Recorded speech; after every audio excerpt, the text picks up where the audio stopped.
Sex, the final frontier. These are the voyages of the speculative interdimensional vehicle, Sex in Space. Its mission, to explore new points of view, to seek out fresh opinions, to boldly go where so many have gone before, and still somehow manage to totally miss the point. Subscribe to Sex in Space, wherever quality podcasts are found.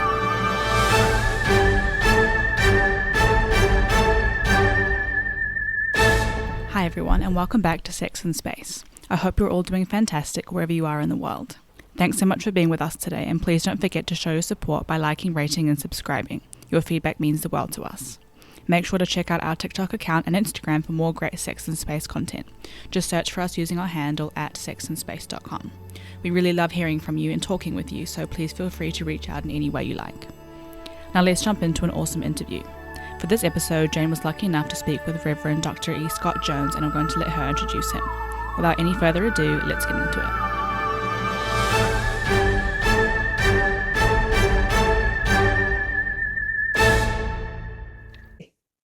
Today at Sex in Space, we are very excited to be joined by Scott. Scott is also Reverend Dr. E. Scott Jones, and a senior minister in the First Central Congregational, the United Church of Christ in Omaha, Nebraska, in the US. He has taught in the philosophy department of Creighton University and is the author of Open, a Memoir of Faith, Family, and Sexuality in the Heartland, which pretty much sums up where we want to go today with the conversation. Scott grew up as a Southern Baptist in the state of Oklahoma, where he earned a BA in religion and philosophy at Oklahoma Baptist University and an MA and Ph.D. in philosophy from the University of Oklahoma. So he's a smart cookie. In 2015, Scott and his former husband celebrated the birth and adoption of their son. Fathering is the true delight of Scott's life. With you there, Scott. And Scott is an active activist, serving on not-for-profit boards for a number of organizations, currently involved in local clergy action network fighting for gender-affirming care for adolescents and reproductive justice in the state of Nebraska. In whatever you have of your spare time, Scott, which sounds pretty busy life, you enjoy hiking, reading, gardening, and home DIY projects and travel. Come and see us, definitely. Scott, welcome to Sex in Space. Thanks, Jane. It's great to be here. So now, to give our listeners some context, Scott, because we do have quite a broad range of people kind of tuning in and checking out what we do here. Can you describe the world of Oklahoma, where you grew up, what it was like to grow up there? So I grew up in a small town in northeastern Oklahoma that in many ways was not all that radically different from the way it had been when my mother had grown up in the exact same town. It was a very homogeneous Caucasian population, and that somewhat by design, as many towns in the southern part of the United States. Historically, it was a town, with lots of far more churches per capita than makes sense. So, deeply religious people, and mostly, evangelicals, some mainline Protestants and Catholics. It was a town that, had a story pretty common to many towns across the United States, and I think around the world in the 1980s, that the local factory that had been the engine of the economy, closed because of a corporate takeover at the national level, and that devastated the economy and community of the town. And it's never fully recovered, though it's done its best to try to figure out ways forward. So, and that trauma all occurred when I was a child. And it was one of those, it was a lovely, kind of white middle class place that, valued family and church and those sorts of connections. So it, in many ways, a great place to grow up, though not with very broad horizons, and not, not a cosmopolitan understanding of the world or humanity. Yeah, that's a pretty good description.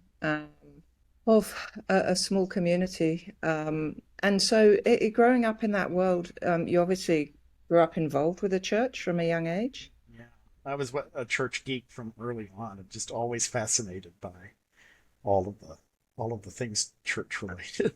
So, and my family is one of those families that was there every time the door was open. So Ah, and so growing up in that world, how did your understanding of what it meant to be gay evolve as a child? I had no understanding of what it meant to be gay. I think at that point in time, you know, in the 1970s and 80s, homosexuals were people you saw on television, either, you know, once a year when there was some news coverage of a pride parade in San Francisco or New York, or occasionally as a guest on the Donahue television program. You know, always kind of sensational and over the top, and you know, not like us people in the middle of the country.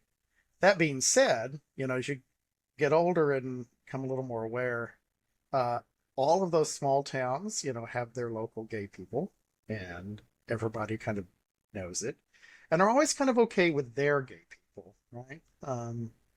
As long as those people don't make a big issue. So there, you know, there was organist of a local church, a local theater teacher,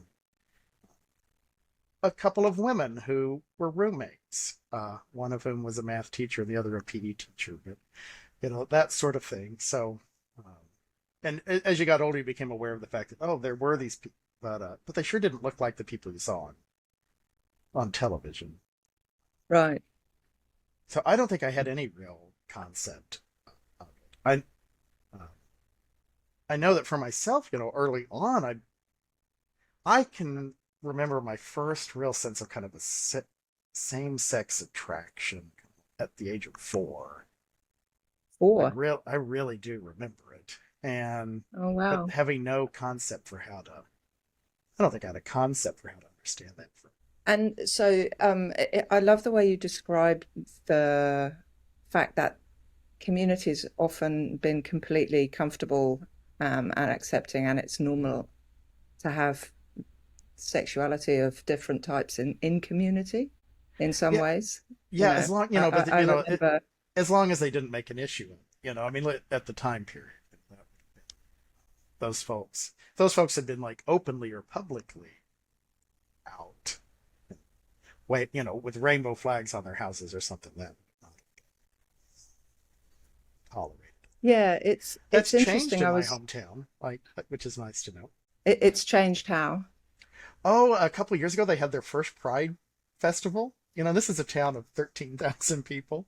I, of course, had to drive home for it because it was just this crazy idea that my hometown was, and like they have, you know, openly gay, uh, local Presbyterian minister and all sorts. It just, the climate has changed. So, as so much has, which is refreshing and wonderful. And so coming being a church geek, which I love as a term, and understanding yourself as having same-sex attraction, how did you evolve your ability to be in the church and to understand that as part of who you are in the church? So I think, well, in the time period I grew up as a Southern Baptist, and in the churches I was in, they just never talked about sexuality. I mean, even if I'd been heterosexual, they would have provided no real sense of self-understanding. It was just not. So all the kind of really rabid anti-gay evangelical stuff in American church life, it seemed to come a little bit after my upbringing. So I Right. didn't hear negative. I just didn't hear anything. Um, so, um, but I had felt the call to ministry, and from early on, early childhood, and so, and began preaching at the age of 14, doing this a long time. Um, and the and so I was, I had this identity that was very deep about, you know, who I was religiously and my sense of calling to my vocation, career. Um, so then when sexuality begins to awaken, it's like, that just doesn't seem like it's going to fit with this career. Um, and so my real, looking back, I obviously have regret. The one real regret in my life is that I, much earlier in life, did not explore my sexuality freely and openly. But it was a slow process for me. So there would have been a period as a young adult where I would have understood myself to be bisexual. And well, I clearly have attraction to men, but I'm going to choose not to pursue that because that doesn't fit with this other thing that I'm trying to do. It's true. And it was actually 20 years ago this month when when that internal compromise just wasn't working and Right. broke down. And I realized, no, I'm probably am actually gay and I need to explore my true authentic self. And then when I did, it was, yeah, this is me. This is who I am. Now I've got to try. Now this is the truth. I've got to make the other thing accommodate. And so how did you go about making the other thing accommodate your truth? So by this point, by 2003 in the United States, things were different than, the 1980s, but still not as accepting as they would later come, and particularly in religious life. In fact, my current denomination, I think, was the only one that was at that time still that was ordaining gay and lesbian people. But I wasn't in that denomination at the time. So the short answer is I ended up moving denominations and came to one that I could serve openly as a gay man. But at the time I was in a Baptist church in Dallas that, at least for Baptists in the South, was more liberal. And it had opened itself to, there were openly gay members within the church and within leadership positions, not in the clergy, and so that church had begun to move in that direction. And so it was in some ways a somewhat safe space for me to explore that sense of self, but not fully and publicly. My senior minister that I worked for, I was an associate pastor in that church. My senior minister at the time had been 25 years in that pulpit. He was in his 70s. And I think he just wanted to be able to get to retirement without a major controversy. Right. So he was okay with me being a gay man. It just didn't want to cause problems in the church. So, which meant that I then began, kind of looking at what are other options? Where can I go serve my full authentic self? And then found church, and I went back to Oklahoma, served the church of this denomination, United Church of Christ, this liberal progressive denomination. And then I've been able to be openly gay Christian minister ever since. Very public and fit all the pieces together without having to really actually accommodate any of them. Fit, authentically and well, all those pieces. That's a really interesting, it's a really interesting story. And one of the things that you highlighted for us before we talked was, your story is one of finding a way to be in your world rather than having to leave it in order to survive. And in some ways and in some ways that's lucky, in some way I did not have a family that was ultimately cruel or rejecting, though, there were bumps in that road and I clearly did experience moments of discrimination in the church and within the more conservative society of the American Heartland. But I've also found my places and my people, put together the supportive community where I can be myself. It's an interesting idea to be able to contemplate switching denominations. How well understood for young people who are in the church who are struggling with sexuality, identity, and the response to that. How much do you think people realize that they could actually find home in another church? I think a lot of people have no clue at all whatsoever. I think so many people grow up thinking whatever their faith tradition is, that's it. That's the way it, um and have and they're aware that there are other denominations or whatever, but like I don't think most people have any real sense of the breadth and the variety and the diversity. And I mean, middle-aged adults who are ignorant of such realities. Um so no, I don't think most people know that that is a possibility. And I'm of course always puzzled by people who stick it out in churches or denominations that don't accept them, don't welcome them. I don't know why you would waste your time or energy in such a place, particularly when there are all the time more and more that you could find a home. So, for those who might be listening, who are interested, who are in this situation, friends and family of, what are some of the faith communities that might be good to connect with that do have a more liberal agenda and actually are safe? Easier for me to speak in the Christian tradition, though there are some other faith Mhm. traditions as well, particularly Judaism, Reform Judaism, but even conservative congregations and a few Orthodox Jewish congregations are also a few exist.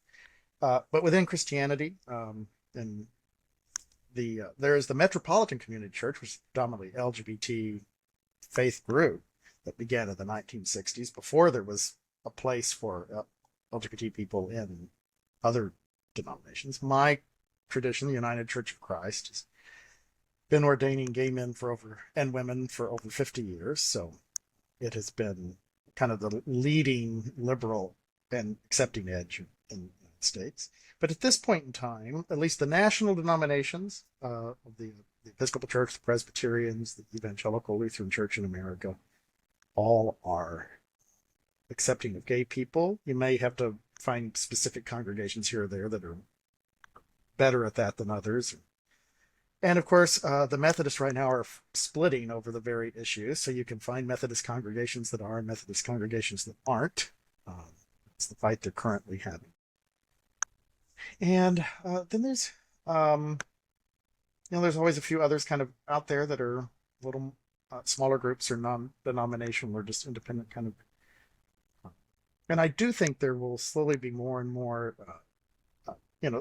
just the news yesterday, the Pope's changing his views on the blessings of same-sex couples. That it's interesting to see, that to be living through this time of change. Yes, I being in history, there's some positives to it, huh? I mean, if there's other stuff happening around us, it's good to find some positives right now.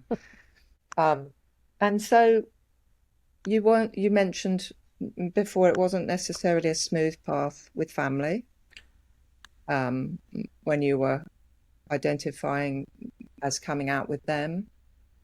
How do you counsel anybody trying to navigate that within a family situation?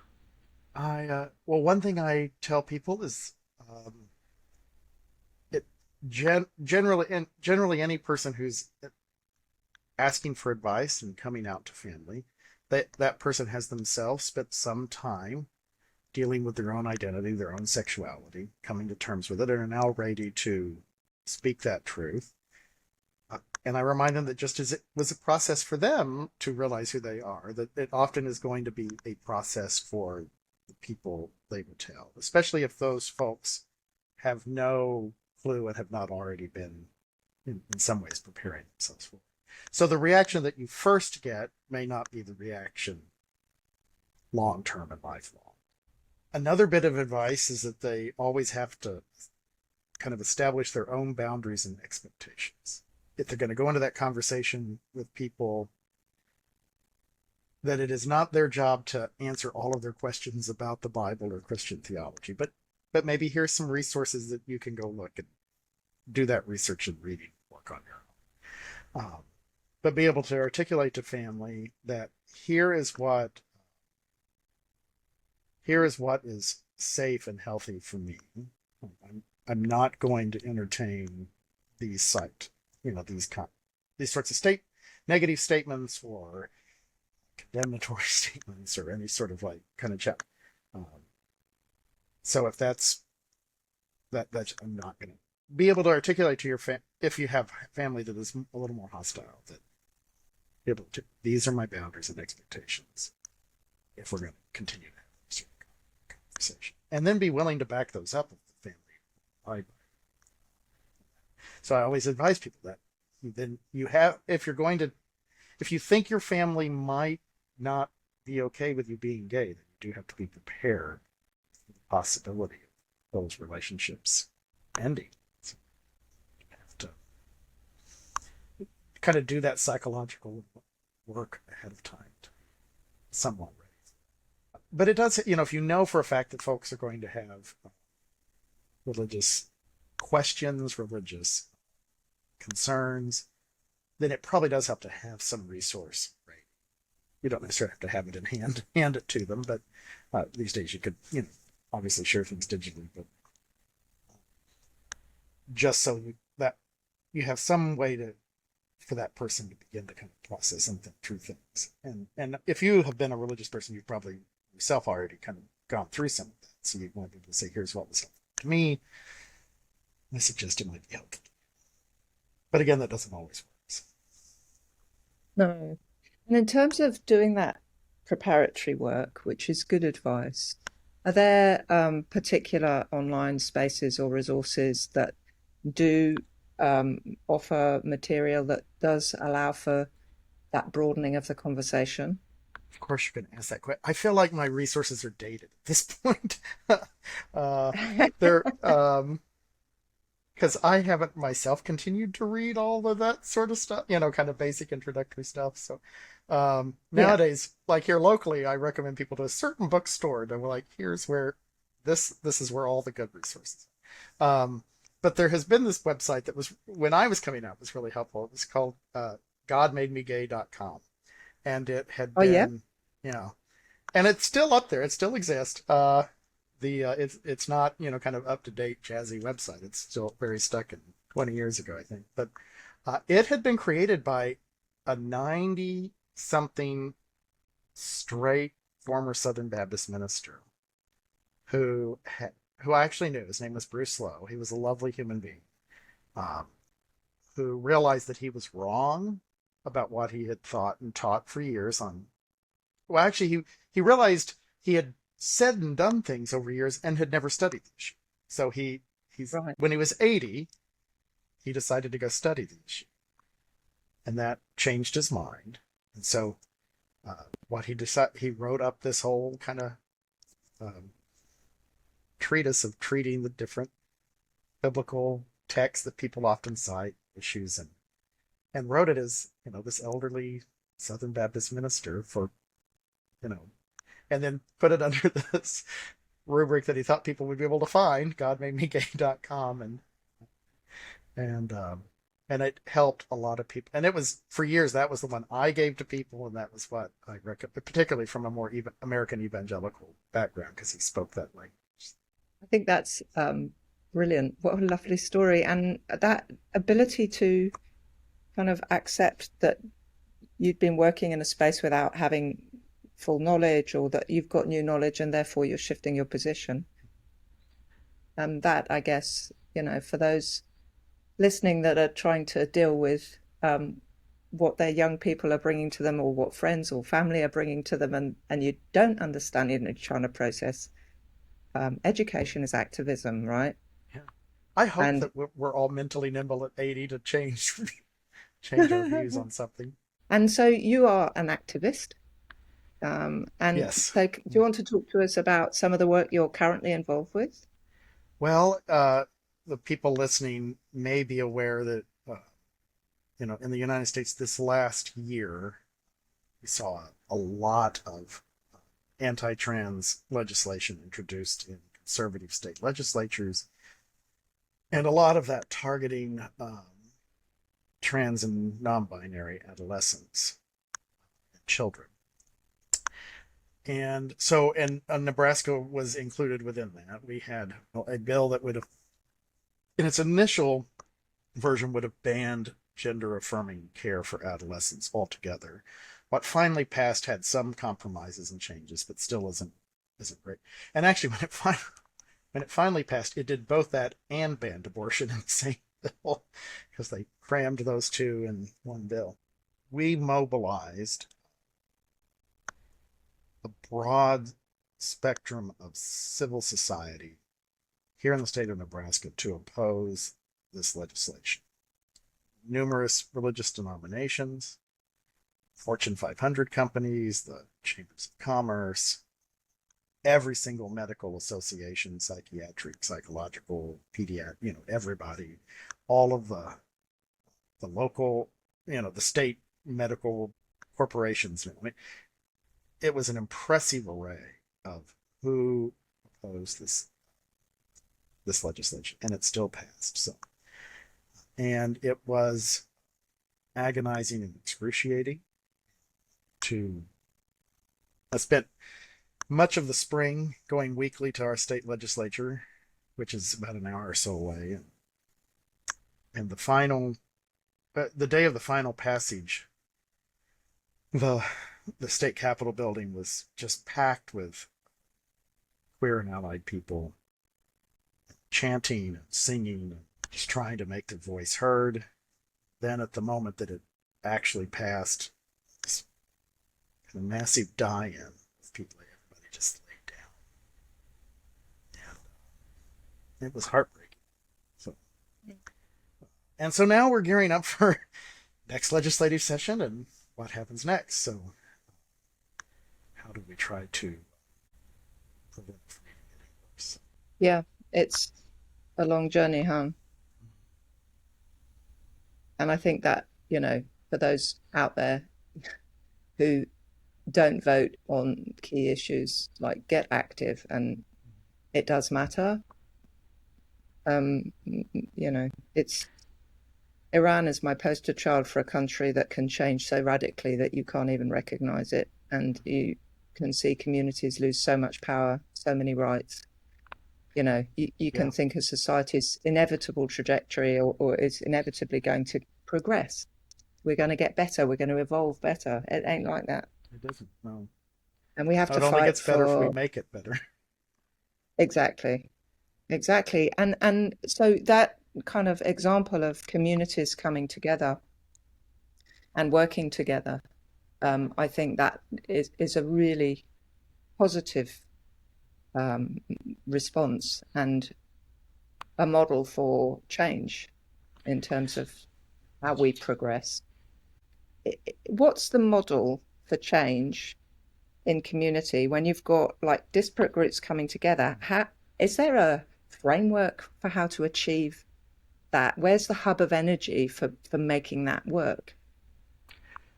Here locally, for this particular effort, the hub of energy is we have a really good and dynamic statewide LGBT advocacy organization that, Right. with really effective leadership, who has kind of spearheaded all of that effort, and then the different sectors within it. So we have a group of clergy who meet together as the clergy, and then kind of intersect, with kind of what the advocacy organization says. Here's the piece, we need you to take on, or here's how we need to use you effectively in this particular role. So it does help to have, an organization with good, strong, smart leadership who can then find the various assets within the community and get those organized within their particular sectors to do that sort of work.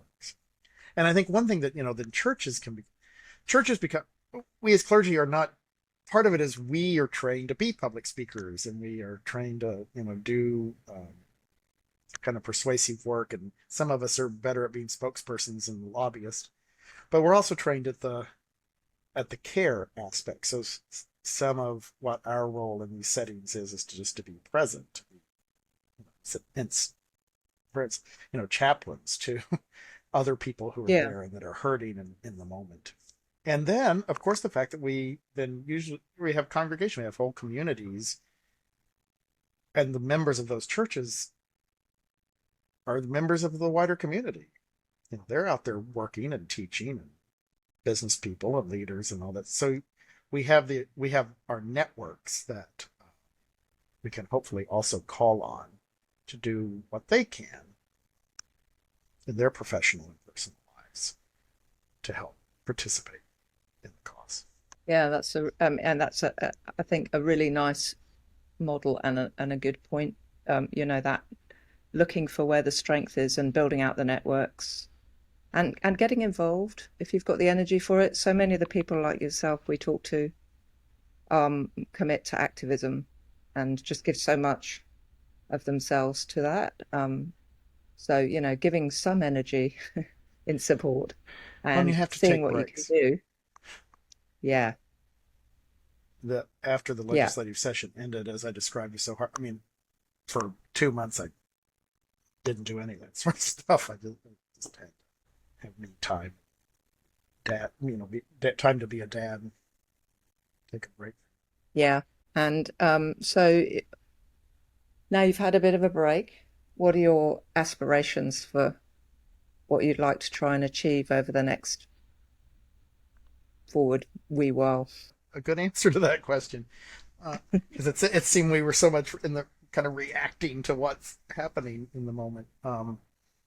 One thing we are doing here in Nebraska is that we are hoping to get on the ballot a reproductive rights bill to overturn the abortion ban that the legislature passed, Right. because those are having a good deal of success, even in conservative states here in the United States, because now that the right's being taken away, even conservatives aren't sure they want the government making healthcare decisions for them. So we are hopeful. That doesn't solve the gender-affirming care bill part of the problem, but if we could overturn the abortion ban and get some establishment within the law of freedom of people to make their own healthcare decisions, then hopefully we could build on that to argue, well, then it is also a matter of these healthcare decisions that adolescents and their families need to be able to choose gender-affirming care as a healthcare choice. I hope sincerely that is what starts to happen. I think you said something really important before, about having been put in this place of having to react to what's going on. And, back in the sort of 70s, 80s, 90s, I just went to an exhibition in London when I was over there about activism in the women's community and kitchens. And, it encompassed a lot of queer activism, of anti-nuclear activism, all sorts of stuff. But those were driven by visions of a different world. It was really strongly vision driven. Who do we want to be? What do we want life to look like? And I wonder if now is also a time for some reflection around what do we want life to look like? Because we've been so busy trying to fight a rearguard action to this quite unexpected assault. Yeah. Maybe it's time to start resetting vision. I think that sounds great. And as a preacher, that is something that we try to do, every week is give people some sense of vision. Long term, can't always, if you're talking about peace and joy and hope and love. Yeah, there baby. are little things we can do every day in the here and now, but those are always long-term projects. We're trying to imagine a better world, more just, peaceful, beautiful world. I do think our vision is more compelling. It's freer, it's more fun. It's just a much better vision for humanity and society. And I am confident that if we just continue to articulate it well, that we will hopefully, over the long term, see more success. And part of what has been so shocking about the last couple of years is we had actually gone through a period of great successes and great triumphs that in some ways came quicker and faster, easier than we had imagined. So, and some of this is then backlash to that, right? We did achieve. Yeah. And so now this is backlash. And I think it's also important for us to keep that in mind. We have the hardest work I think we have done, at least in the United States. The hardest work was just changing ordinary people's kind of hearts and minds around queer people. And that work, as Harvey Milk said a long time ago, is only going to be achieved by more and more people coming out. People just had to know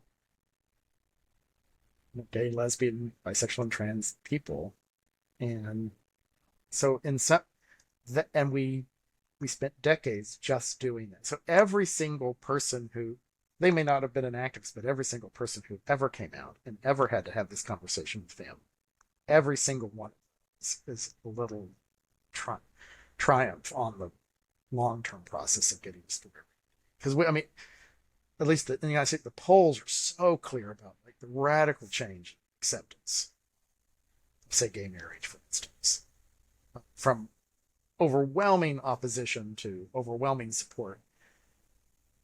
And that swing occurred in about a 15-year period. So I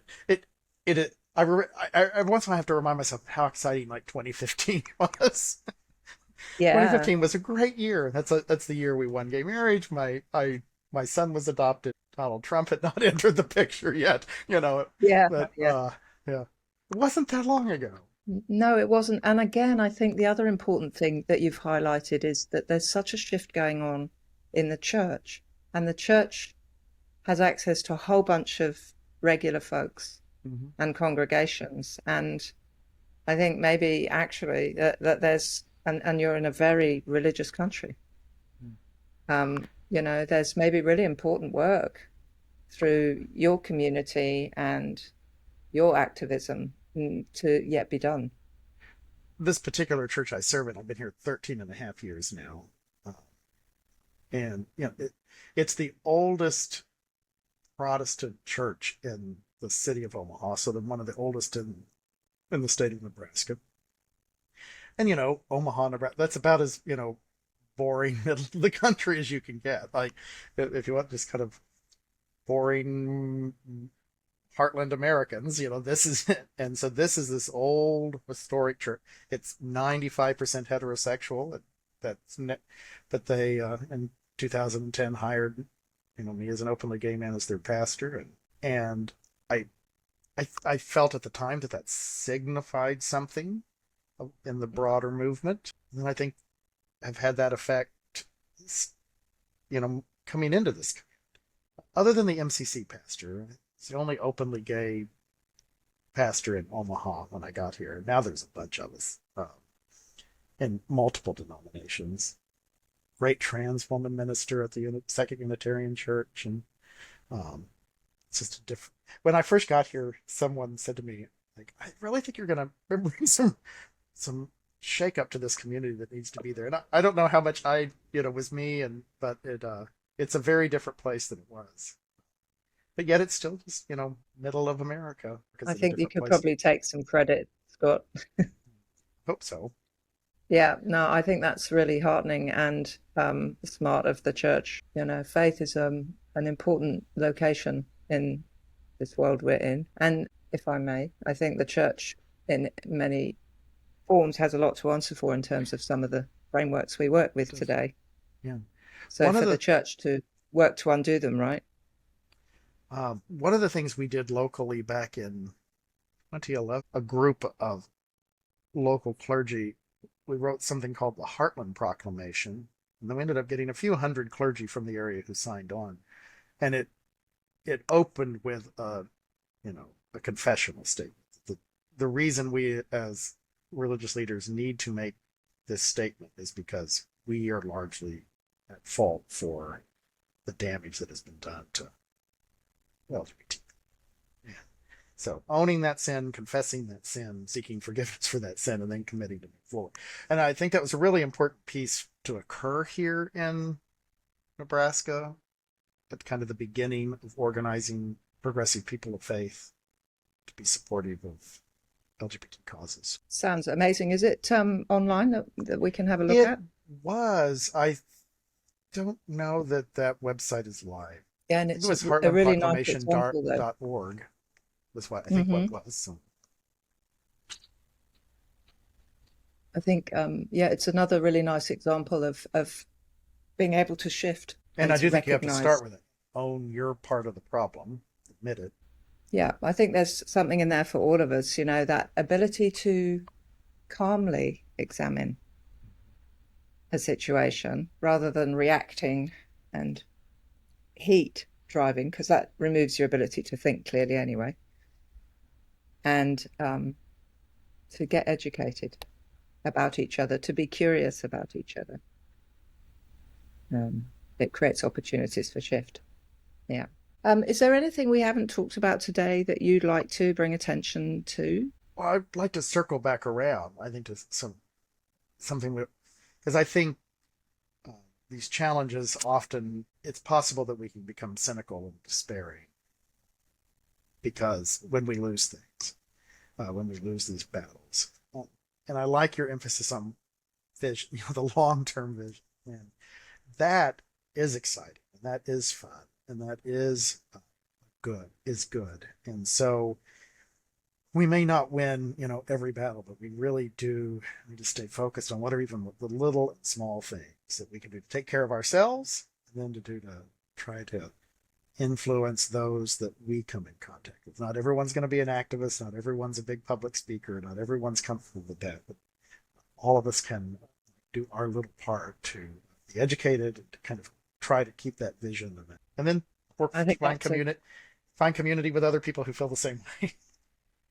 Absolutely. I think that's a really lovely way to bring this to a close. It's inspiring, and I love having had the opportunity to connect and explore your world. Hugely appreciate your time with us. I appreciate it. Yeah, nice to meet you. Nice to chat. Yeah. I look forward to hearing what else you achieve over there, because I think your role is pretty significant. Well, thank you.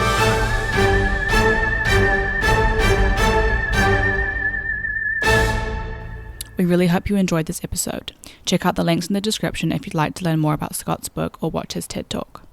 Before we sign off, we want to remind you that our latest book, How to Talk with Your Kids About Porn, is out, and it's available both as a downloadable PDF and a physical copy. It covers what you need to know, why you need to know it, the good and bad of online porn, what kinds of conversations to have at what age, and how you can help your kids be safe online. You can find it over at our website or at sexandspace.com/books. Please make sure to leave a like, follow, comment, or review wherever you're tuning in from. Your support means the world to us. Until next time, safe travels and see you on the next episode.